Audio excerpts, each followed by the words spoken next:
David Forde bought his Subaru 4 years ago. It needs the airbag replaced, but he's been told that won't happen until the end of the year.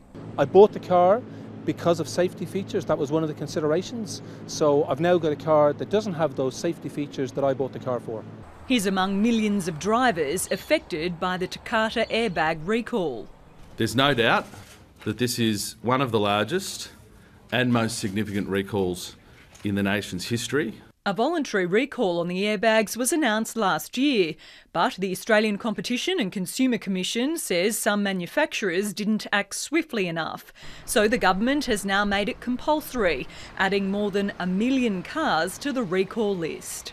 This information has been in the hands of the government for months and months and months. We have called for this recall for over 6 months and this government has done nothing. We thought the industry was doing an extremely good job in actually getting through the Takata recall process through our voluntary process, but we respect the fact that the government's decided to go down this path. The problem with the airbag lies in the design. It lets moisture in and the propelling mechanism can send metal objects flying at drivers and passengers.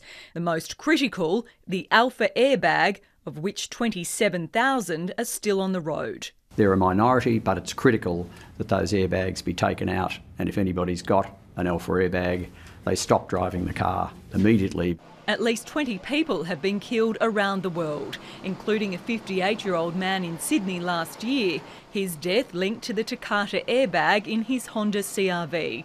In Darwin, a 21-year-old woman suffered serious injuries when she was hit by a piece of metal from her airbag in April. Our investigation has been running for many, many months, and we've shown that these car companies continue to put their interests ahead of consumers. That's leaving drivers like David Forde angry. He's furious he has to drive his family around in a car he's not comfortable with.